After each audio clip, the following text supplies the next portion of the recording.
Here is the next example. In this example, we're going to write down the state equation and output equation for the given circuit, electrical circuit.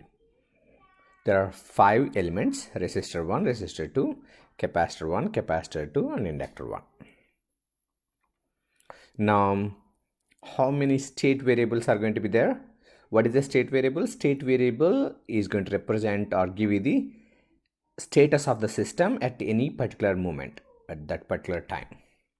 So basically, a simple analogy or comparison is when you're driving a car, you need to know how fast you're going. So you have to keep looking at your dashboard to find out your speed.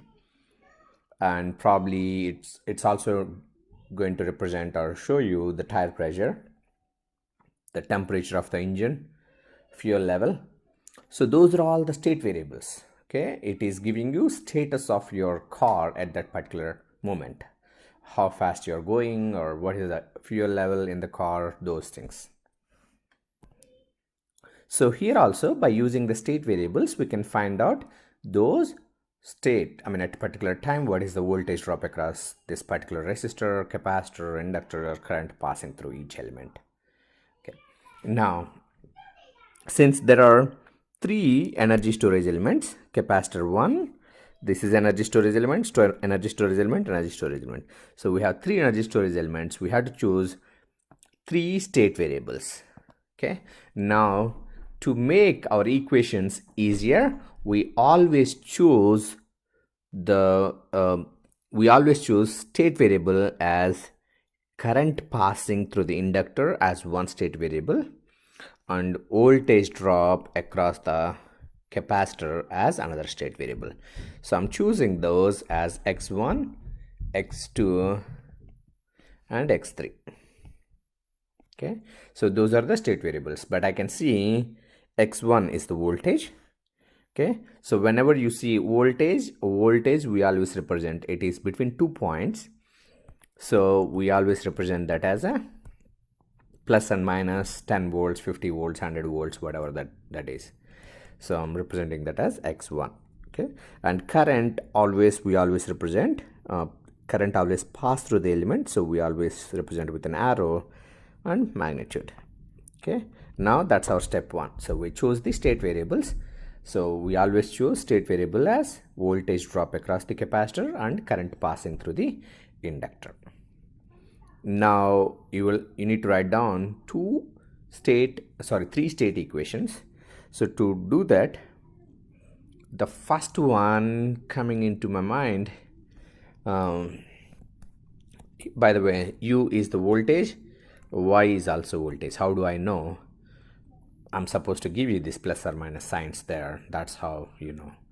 Since I didn't give you, I'm just giving you right now. Okay, so your input could be a current, could be voltage. Same thing, your output could be same thing, a voltage or current. So here we have both input and output are voltages. Okay, now I'm going to apply KVL in loop 1.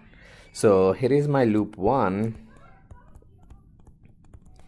Apply KVL. KVL is Kirchhoff's voltage law. I know many of you computer science students probably might have difficulty to understand KVL. Please see me during my office hours. I can explain you what is KVL and KCL.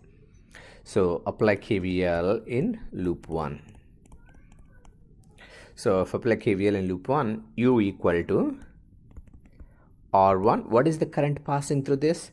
Definitely, is there anything connected here? There is nothing connected here. So it must be 0 amperes there. So x3. So whatever x3 is going there, same x3 passing through this, same x3 is coming here. So basically the current passing from here or starting from there is x3. So R1 x3 plus x1 plus x2 plus x3 dot. Isn't it L1 x3 dot? So x3 dot L1. That is the loop equation. Now I need to convert this into x3 dot. So basically x3 dot equal to minus 1 over L1 minus sorry, minus 1 over L1 x1 minus 1 over L1 x2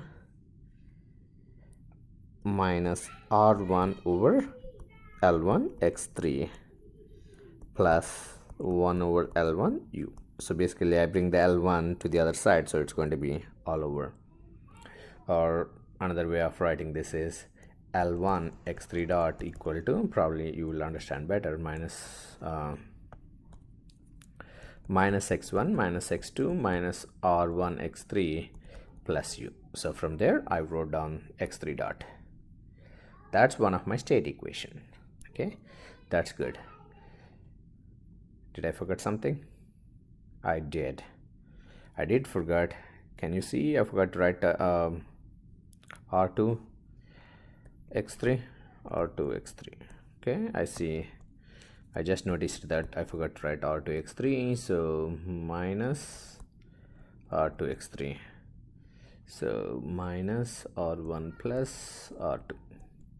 Okay, that's equation 1. Now another equation, can I write what is the current passing through x1? X1 must be the current passing through this capacitor C1 is nothing but x3. So we know that if you look at the capacitor, the voltage drop across capacitor x1 equal to 1 over C integral of I dt. Okay, so based on this, can I write x1 equal to, okay, so x1 equal to 1 over C integral of x3 dt. Okay, so x1 dot is nothing but 1 over C x3. That's my second equation. My third equation, I'm going to use the same principle. So x2 dot equal to 1 over C2. So this is C1 basically, 1 over C2 x3. That's x2 dot. Okay, now I have x1 dot, x2 dot and x3 dot. So those are the three state equations. Okay, we're going to put them in a matrix format in a second. Now output equation y equal to, from here, okay, from here, what is my output equation? Output y equal to, can I write R2 times x3 plus x2 plus L1 x3 dot. Okay, so I already know what is L1 x3 dot. L1 x3 dot is right here, so I can substitute that. So if I substitute it here, y equal to, that's my output equation, R2 x3 plus x2. So L1 x3 dot is right there. I'm going to substitute that. So minus x1 minus x2 minus R1 x3 minus R2 x3 plus u.